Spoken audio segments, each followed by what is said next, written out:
So welcome everybody. If you've just joined, feedback, feedback that really works, how to do it. This is certainly a topic which is very close to my heart. It's very close to our methodology when we're working with clients. This is the only way that we give feedback. And in fact, we run entire programs just on this concept. We're just about to get hired to do the same for a firm out in the US, which is great. It's wonderful to be exporting business psychology from the UK to the US rather than always getting their stuff secondhand. So, haha, we're famous. Feedback is, for me, probably one of the most important business processes. It's not often thought of as a business process, but I think without it, people can work together for months and years without really gelling, without really trusting each other, without making the sort of progress that they could if they were to give themselves permission to talk to each other, to have these real conversations that I keep talking about, and to give each other feedback. This is how I think you're doing. This is how I feel when you do X, Y, Z. So I'm going to be covering a lot of material this morning. A question, I'm going to put up a poll now to find out what you think or where you are right now as the start point in this feedback session. So here's a question for you. This is called, I think I'm well equipped and confident about giving tough feedback. So vote accordingly. So I think I'm well equipped. You don't, not at all. I struggle with it, but do it anyway. I'm reasonably okay. I think I'm rather good at it. Actually, feedback, Paul, is one of my strong points. Vote now for where you are. So very few of you relatively thought you weren't at all well equipped. Quite a few of you said, in fact, the majority said that it's, you struggle to do it, but you get on with it. And 33% reasonably okay. I think I'm rather good at it. 7%. Excellent. Okay. So that's our start point. We're going to come back to that at the end as we normally do. So let me crack on and share some of my thinking with you about on feedback on how I think it can be done better, or what I think is important in it. Everything that I'm about to tell you, I know this is going to be a real counter through it, is actually part of our programs, and one or two people who are on the webinar this morning have come on our People Skills for Business People program, and so there's plenty of practice on there. And if you are interested in the concepts that I cover, that's the place to get them sort of full length with practice and feedback and support and so on and so forth. So something for you to bear in mind if you're new to working with us. So first of all, what I wanted to do, if I have any volunteers besides Kevin, well, we could always start with Kevin and see if somebody else joins in, is to hear what it's like to get feedback, in this case from Kevin first. So can we, Nicola, can you free up Kevin's line for him? So Kevin, just pick any random piece of feedback that you might give me, and just give it as you would in your normal style with the normal sort of things that you say. Gosh, right. You really are putting us on the spot today, aren't you, Paul? Paul, I'm really disappointed you gave me no warning about having to volunteer.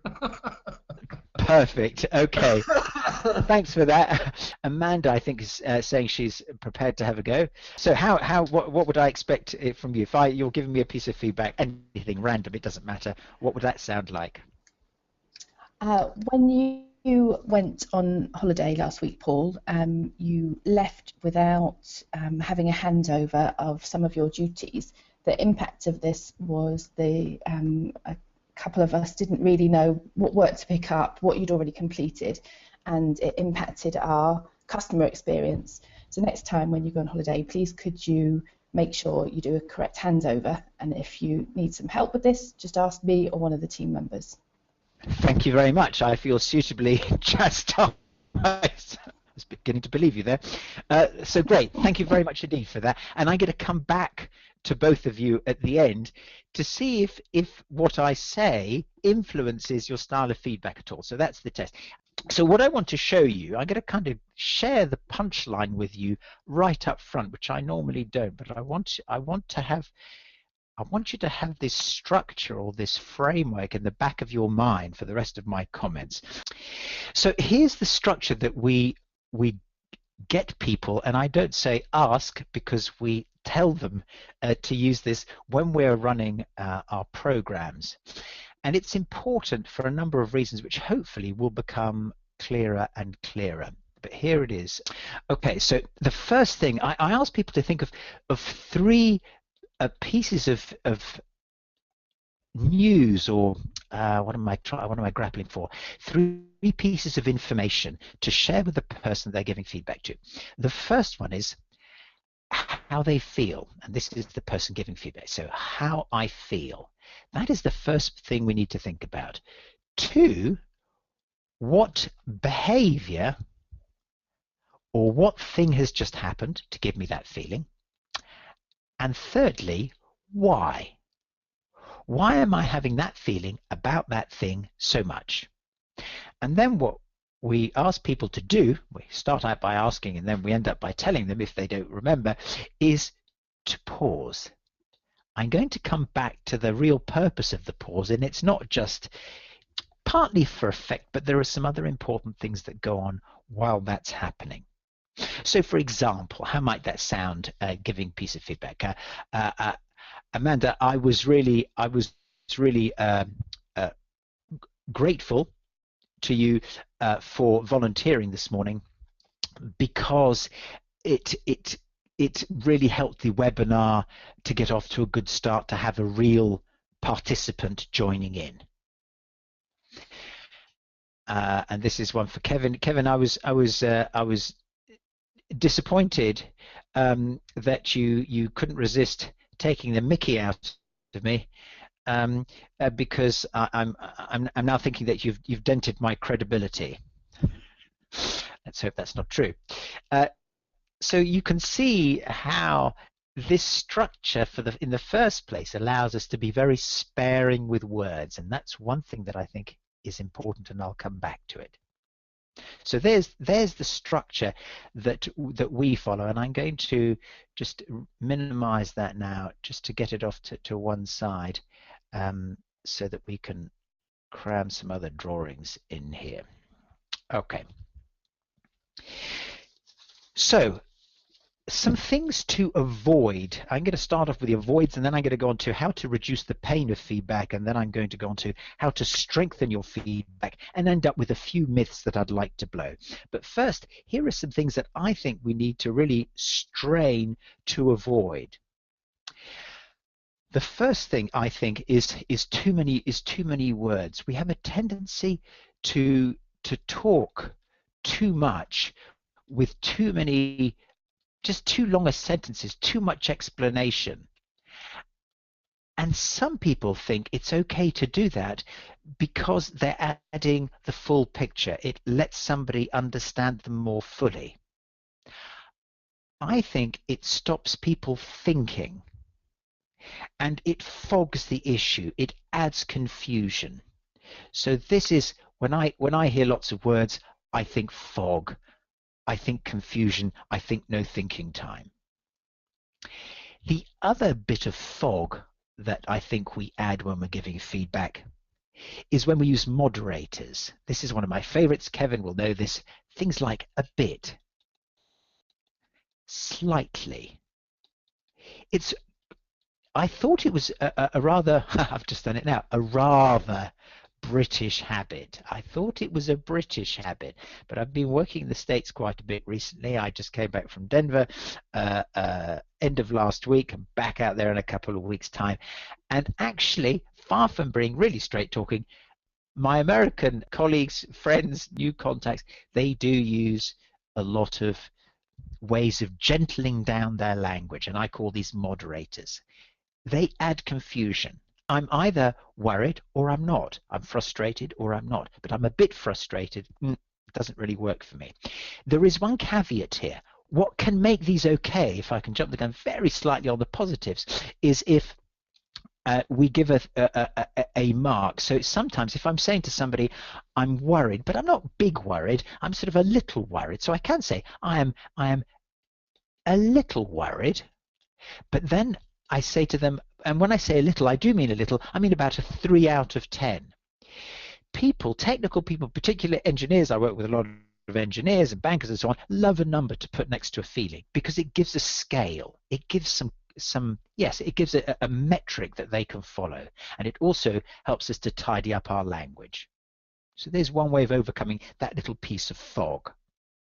The third thing that tends to happen, which also makes life much harder from the point of view of the person who's trying to understand our feedback, is that we actually not only use too many words, but we also make too many points. And what happens is, if we do this, is that the person doesn't know which one is the really, really important one.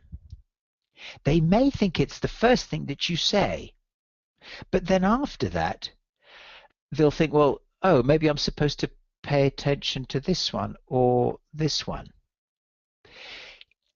And you could say, well, Paul, but I use some positives and some negatives, so I will also put, sneak in a positive at the beginning, and I keep people going with a positive in the middle. But actually, that makes it even worse, because they then don't know whether it's a conversation which is congratulating them or one which is trying to get them to change their habits. So too many points can create confusion. Some of us, truth be told, use it to try and minimize the damage, to try and make it a less painful conversation. And then we have to ask ourselves, well, who are we really helping here? Am I helping myself just to have an easier time, or am I helping the other person to improve their performance? And now I'm going to come on to my last avoid, which is the one that I have the most difficulty with, the one that really I have the strongest allergy to. And this is the business of giving advice. I don't know if it's my some sort of inferiority complex that I have, or I just like to go it alone. But when I hear people giving advice, it happened a lot last week, again, when I was out in Denver, and the culture that I could pick up, certainly amongst the people that I was working with, was that they were terribly nice. They were really trying to help, and they had been, I don't know, socialized, corporately educated to give advice, to try and help each other in that way. As soon as advice starts to happen, I think it sets up a rank structure in that the person who is supposed to be receiving advice is automatically diminished. Giving advice means that this person is implying that they know better. It's also an implication that this little person here really can't figure it out for themselves. And I disagree strongly with both of those. One of the points of feedback, indeed one of the points of having a boss or a leadership figure, is that that leader should be helping the people that they have working with them to improve, to do things that they thought were difficult, to stretch themselves to the point that they can manage things that they couldn't before manage. So rather than giving advice, what I would much rather do is have the person who is in a position to help coaching the other person from a point of view of equality, so that actually what happens is that the person has then become an equal, that the discussion is between peers. Instantly this person gets a boost in their self-esteem.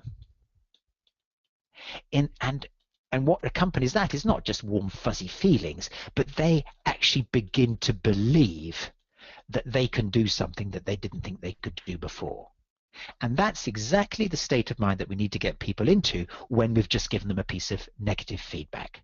We need people to believe that they can do something better, different, experimental. So that's what I think of advice. Best left completely out of the picture. Most of the time it's patronizing. It's very, very rarely needed. People are rarely helpless.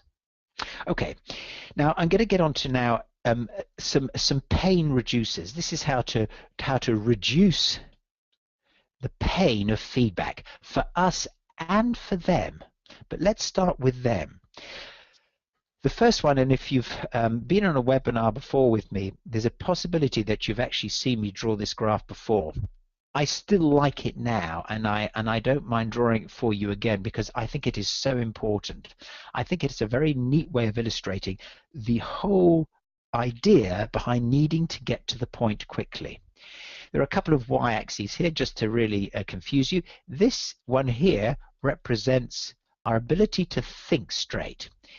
Think of it as being diminished up here and increased when it's down here. You'll see how this all pans out in a second. This axis here, this other y-axis, is about distress or stress. Now this can be fear or anger. Down here we can think of ourselves as pretty happy and somewhere on the road to hell here. Now here are essentially the two models of giving feedback. Model number one, oh by the way I have missed out one of the markings, and that's time along the bottom. Okay. Model one is to gentle the person into the feedback and to give them the feedback around about this point here. And if we imagine that this is at about 30 seconds here, 25 seconds in, many of us will get to the feedback thinking that we've given the person a nice gentle way into it, and ourselves. Actually the reverse is true, because as we take that time, whoops, there we go, that's the one I meant. As we take that time, what happens is that we get more and more distressed, and so do they. And so by then our ability, as our stress is higher, our ability to think straight is, I think, severely diminished. We look nervous, we gabble, we fudge our words, we use moderators like I was talking about before, bitten slightly, and then it just feels horrible. The way to cut this whole thing out is to bring forward to the first few seconds that point of truth, that point of feedback. Get it out. Get it out here so that, as you can see, by the time we get to here, we've pretty much still got our brains intact to be able to think straight. Both me giving you feedback and you as the receiver. So that's a big pain reducer. Get to the point. The second one is about something completely different, and this is about, it's maybe a rather philosophical point, and it's about what the feedback is really about. One of the things that puts people off giving feedback is that they think that they are actually criticizing the person. And actually, I believe that it's completely different. What we're actually doing is criticizing the person's action, something they have acted, something they have put out there on stage. And so being able to make the separation between the actor and the acted, what she or he did, is an important distinction. If I'm giving you feedback, I need you to believe that I'm not having a go at you. I'm just telling you about a behavior that you did that I either loved, so I'm not value judging you as a brilliant and beautiful person, but I'm saying I really liked what you did there. I felt very comfortable. I was positive. I was relieved. I was impressed. Or I'm saying, look, it's not you, John, you personally, but what I was really annoyed about was when you walked into the meeting late and then started making jokes. So I want the person to understand that what they did is transient, that they have the power to change it. It's not to do directly with them, it's to do with a piece of the action, something that they made happen when they were in front of everybody or in front of me. Somewhat allied to that is the business that is the notion, and this is reducing pain for me as the giver or you as the giver. This is something that comes up a lot, particularly when people are nervous.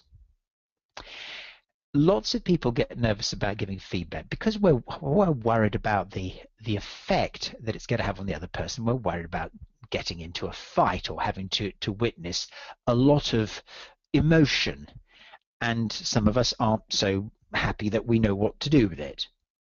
So here is a remedy for you to experiment, or at least to consider. So if this is you giving feedback to me over here, you have the option to first tell me how you are feeling about the prospect of giving the feedback. In other words, you're saying something like, look, Peter, I've got to say I'm really nervous about giving you this piece of feedback that I'm about to tell you, because it's something that I've raised again and again, and you might not like it. Here it is. I'm worried about your timekeeping, and so on. By saying, firstly, how I feel, I'm actually letting myself off the hook. If you've seen me draw a circuit up before or explained it you've face to face to you, you'll know that actually talking about our feelings, giving ourselves the opportunity to say how we feel, really lets us off the emotional hook. It is amazing how quickly we feel enabled to then just get on with the business of giving feedback to the other person. It also explains to the other person what they're looking at. So if I am looking nervous or twitchy or annoyed or whatever, I'm immediately letting the other person know. I'm giving them a bit of a commentary about what they're watching. So at least they're then not distracted by me, and they can pay full attention to the feedback. So that's the third pain reducer, getting your own feelings off your chest. Okay, so much for the things to watch out for and the things to reduce or to avoid. What I want to get onto now is how to actually strengthen feedback, how to make it as powerful as you need it to be to have the effect that you want it to have. So, okay, I've got 5 strengtheners.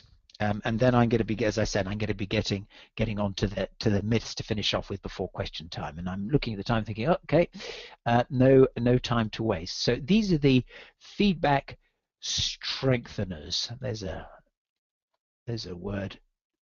Yeah, I think I've even spelt it correctly. Here we go. Okay, the first one here is to use feelings instead of facts. I encounter this a lot. I work with a lot of engineers. I work with a lot of scientists and bankers, people who love data. And it's not just scientists and engineers and bankers who love data. Lots of people like data. But actually what happens when we try and use facts is that we find they just don't work nearly as well as feelings. Feelings, not facts. The second thing that you can think about when you're giving feedback, if you want to strengthen your feedback,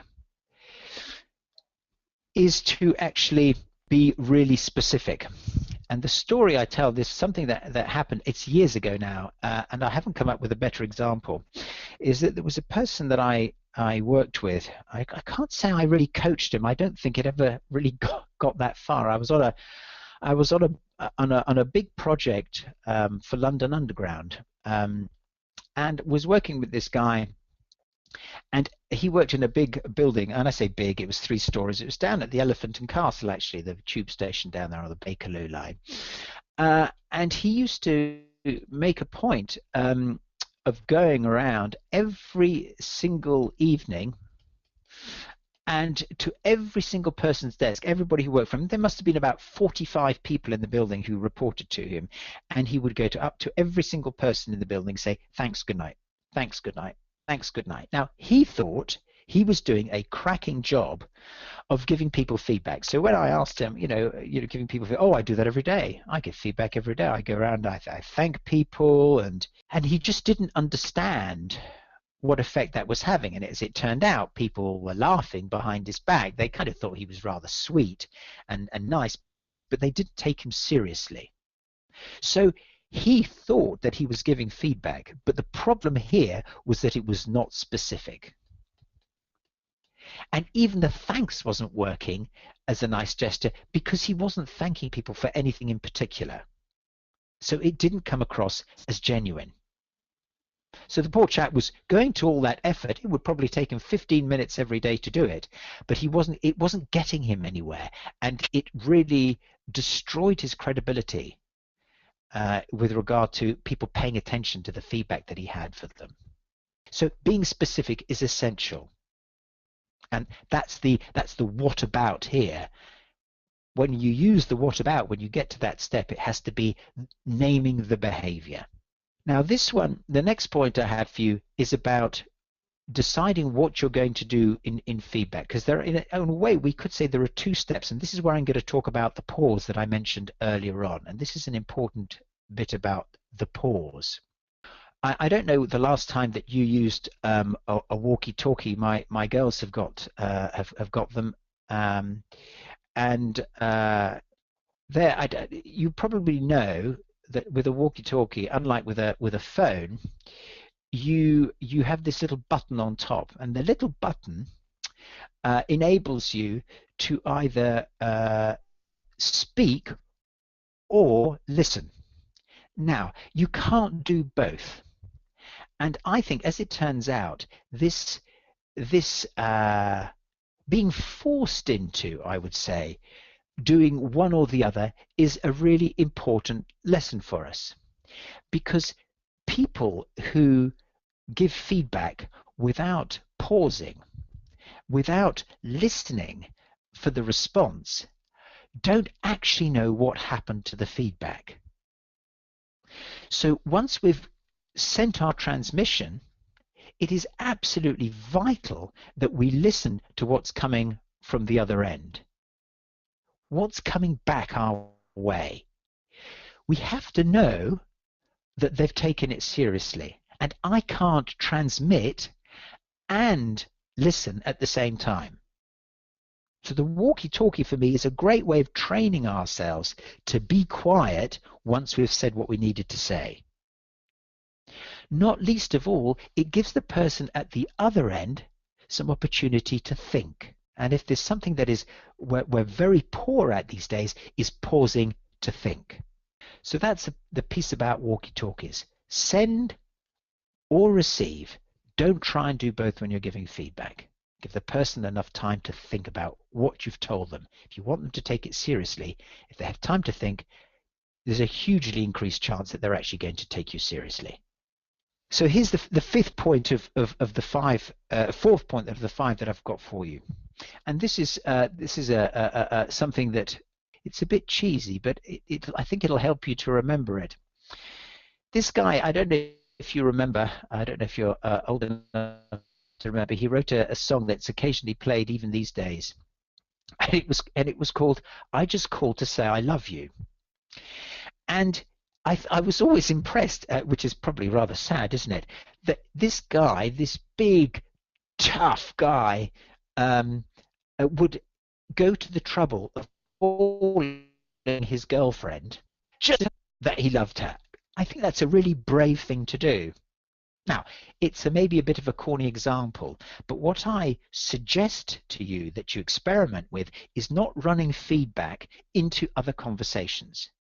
If you've got something important to tell somebody, make a special phone call, walk down the corridor, make something of it. It doesn't have to last hours. It can just be for a couple of minutes, but it will hugely increase the impact of the feedback if you've taken that trouble. So I'm saying make a singular effort, a singular purpose to the conversation, and the feedback will stick.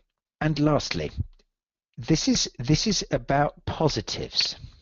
If people have a problem in general and with giving negative feedback, people seem to have just as much of a problem, but for completely different reasons, about giving positive feedback. Now, this one, I don't know if this is a sort of a Brit thing, but there's something we find embarrassing about giving positive feedback. And I suppose the problem that people run into is that they're worried about patronizing people. Now, if I come back to the structure down here, if you can still read it, how I feel, what about, and why, I'm not value judging the individual. I'm not telling them they're a brilliant actor, or I'm not telling them they're a brilliant person. I'm telling them that they've done something that really impressed me. So again, I'm not trying to pass judgment on the person. I'm passing, if anything, I'm giving my reaction to a behavior that they did. That then frees us up to give feedback even up the seniority scale. So I do think that giving positive as well as negative feedback actually strengthens the negatives when we have to give them. The problem with the chap in the story that I told you is that he only ever gave positives, and even the positives weren't taken seriously. So there's something about light and dark. Going and making an effort to spot the things that are going right and giving feedback to people at the time then enables us to give negative feedback when we need to, which is going to be really believed and it's going to be welcomed. Secondly, the seniority of a person is no reason to withhold feedback. And again, if you come back to this structure about talking about how I feel when you did a certain thing, again, I'm able to say that to someone who is much older than me, much wiser, has been around and is more senior. The third thing is that positives give credibility. They give credibility to both halves. When we give positives and negatives and people realize that we are capable of giving both and will give them when they're needed, people will believe both. So that's some of the strengthening properties of giving positive feedback. Okay, so just before we finish up in a couple of minutes for some questions, I'd like to blow a few myths about feedback. And hopefully these are some of the worst habits. That sounds terrible, doesn't it? But these are some of the things that I think we should just be forgetting about once and for all. So I think we should forget that we need to always end on a positive. There's this feedback sandwich, which people quite rightly renamed many years ago, and I'm not going to repeat it on air here. But there was the thought that if I gave a positive here, and I give a positive here, and then jam in a negative somewhere in the middle, then the general output would be a happy, smiling person who's going to be very determined to go and do something. Actually, science says something different. Science says that we will remember this bit here and this bit here, and this bit in the middle will be forgotten. Think about the last film that you went to see. I bet that you can remember how it began and how it ended and a few scenes from the middle, but it's unlikely that you could tell the whole story, which is why that's one of the problems of our brain, is also makes it nice to be able to go out and see a film twice, because most of the film is totally forgotten. And we talk about, oh, I see something new in that film every time. Yes, it's because you've got such a lousy memory. And that's the thing about feedback. People forget about the bit in the middle. Worst case scenario, they'll totally discount it. Leave people with what you want them to remember. And actually, I want you to remember this bit here. So I'm not going to do that bit there. But I am going to make this bit at the beginning real. Secondly, keeping it objective. There is a story that was going around a few years ago. There were a lot of plane crashes happening, and there was one in particular.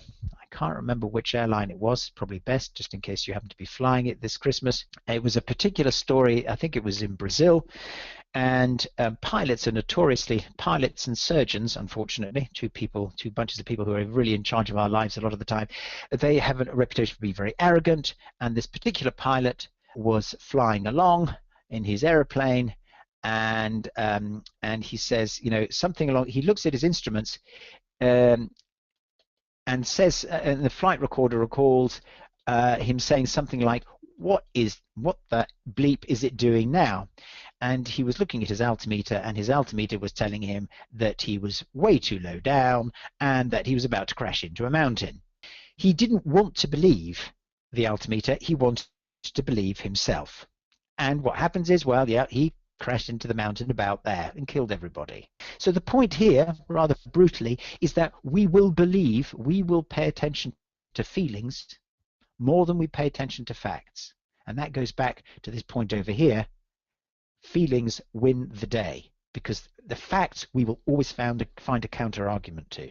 And lastly, before we stop for some questions in the few minutes that we have left, this is one that happens a lot in organizations where managers only meet their people a few times, or even, God forbid, once a year.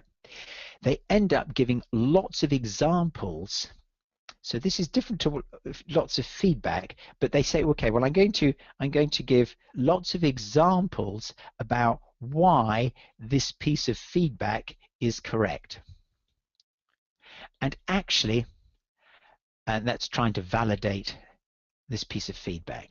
Actually, I think we only need one example. And if we can bring ourselves to give feedback at the moment that it belongs, then the person will understand it. They won't need a lot of data. And in any case, as I've just explained, facts after the event, weeks or months after the event, really don't count for very much at all.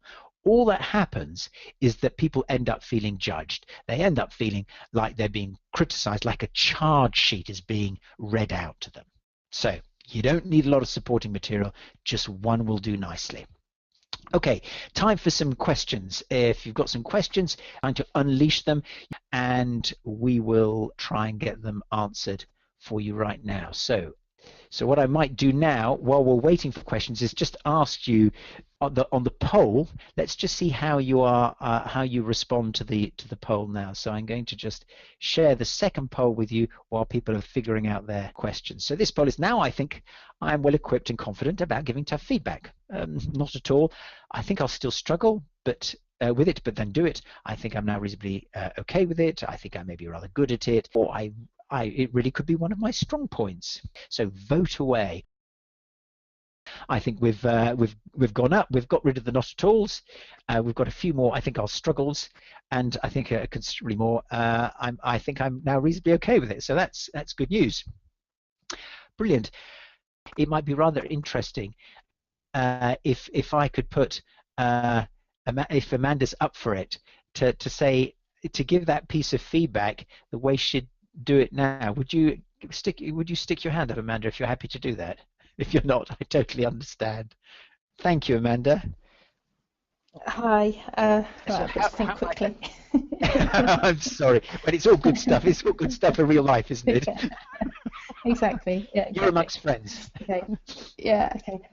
Paul, last week when you went on holiday, I was a bit disappointed. Your work wasn't handed over, and it had quite a negative impact on the team and our customers.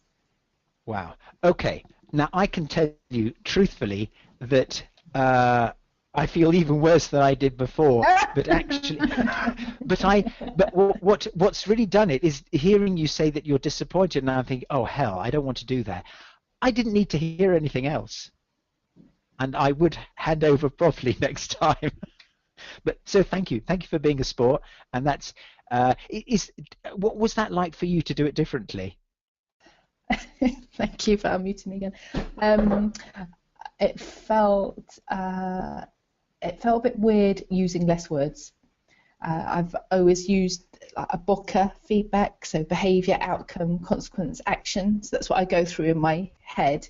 But I guess it does make it a little bit more direct and clear.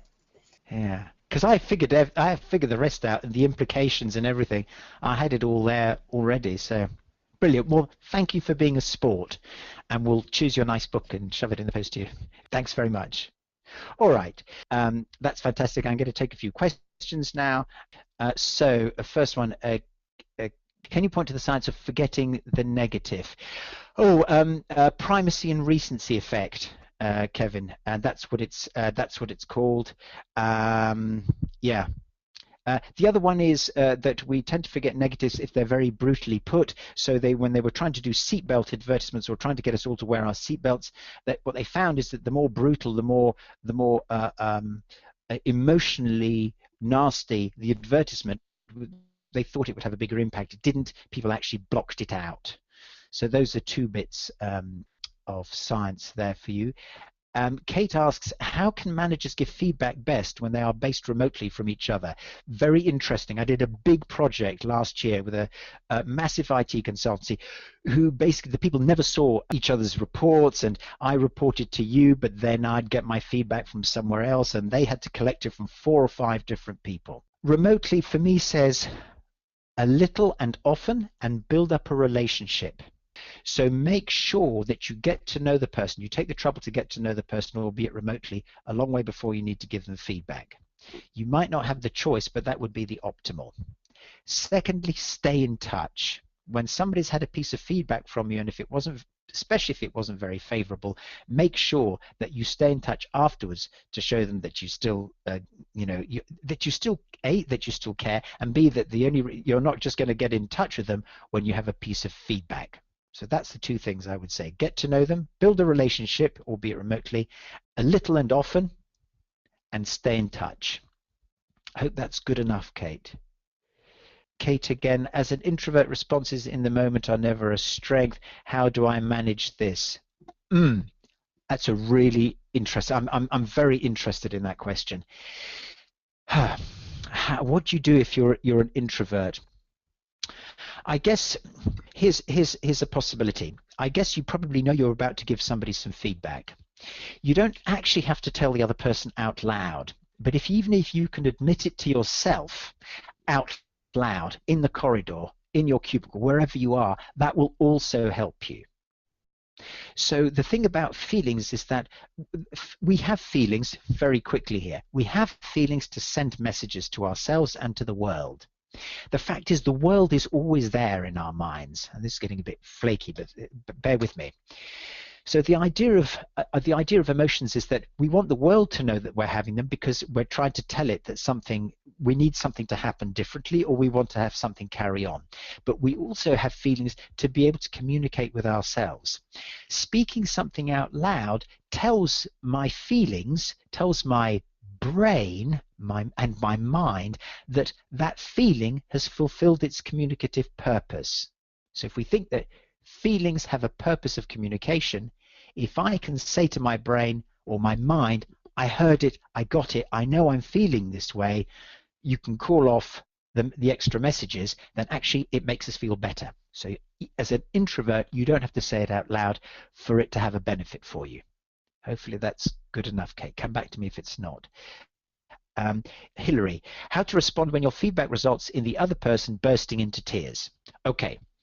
This is the topic of a few previous webinars. I'm almost certainly going to cover it again next year, but here's the 20-second version, Hilary.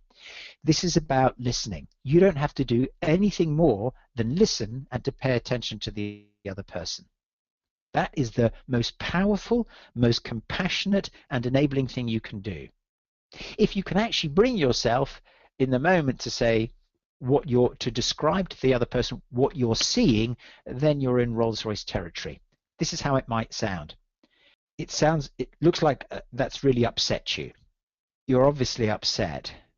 Even something like that lets the other person know, A, you've noticed, B, that they're allowed to talk about it, that it's okay to have tears in the conversation.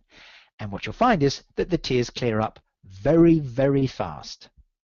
Listen and describe what you see in the fewest words you can, and pause and let them get on with it. Hopefully, Hilary, that's good enough. Come back to me if you want some more. Natalie, is this a way of giving feedback? Is this a way of giving feedback consistent with SCARF model from neuroscience, not affecting the status? I had this come up. Interestingly, I had this come up last month or a couple of weeks ago. Somebody said about how people feel that their status in the relationship, it was last month, is diminished. Right. I think that people who are receiving negative feedback, if it's me, I have to have my status diminished just a little bit for me to understand that I'm mortal and that I'm fallible. A guy called Alain de Botton, he's a philosopher, he just wrote a fantastic book called Religion for Atheists. One of the things he says that religion is brilliant for, by the way, I'm an atheist, but one of the things he says religion is brilliant at is reminding us that we're fallible and small and insignificant in the universe versus God. Now, even if you don't believe in God, it actually is a really good point to know that we're small and fallible and insignificant in the universe. Humility is much underrated. A piece of feedback doesn't set out to make somebody feel small, but it does no damage whatsoever, I believe, if we feel just a little bit diminished, so that we actually take the trouble to think, actually, I'm not that brilliant at that. I could do something about it. And getting used to the idea of taking negatives and feeling a little bit smaller for a few minutes, I think is a wonderful thing. I think leaders would be much more useful to their people if they didn't feel so omnipotent, or at least delude themselves that they were. That's where I am with scarf, Natalie. Hopefully that's good enough. Again, as always, come back to me. Andy, a quick one from you. Is it right to assume that the recipient of negative feedback always wants to improve themselves and act upon the feedback? What if someone simply wants to defend themselves? Well, that can happen too. Sometimes people want to defend themselves because they're embarrassed, mostly because they're embarrassed or frightened that they're diminished. Interestingly, that's going to the scarf problem that we have about people feeling diminished, and we do feel diminished. We feel a bit embarrassed. So that is a listening job again, Andy. You seem annoyed. You seem fed up about getting that kind of feedback. The person just needs time to have the feelings and to get to the other side of them, and we can make a positive difference about how quickly they get to the other side of their own feelings. Hopefully that's good enough, Andy, but I'm always open for a good chat afterwards. Just pick up the phone. Dawn had to say, I think this is important to note that the more you do it, the easier it becomes to the point where it can be second nature. Find opportunities to feedback to people. Thank you, Dawn. I totally agree. Practice, practice, practice. Christina, how to pass over your big empathy so that sometimes tough feedback hurts you more than the person they're addressed to. I think what Christina meant there was that she wanted to show that she was finding it, she wanted to show empathy for the other person getting a tough piece of feedback by saying, actually, this is difficult to give it. Actually saying what I've just said, I'm finding it difficult to give this piece of feedback because I don't want to hurt your feelings. Here it is. I think is a good way of showing compassion and empathy. Okay, I hope that's covered everything. If you have more questions, we're always around, always glad to hear from anybody. Thank you so much for joining the webinar today. I hope it stacked up for you. I hope it was a good use of your time. Again, thanks for joining, and see you next month.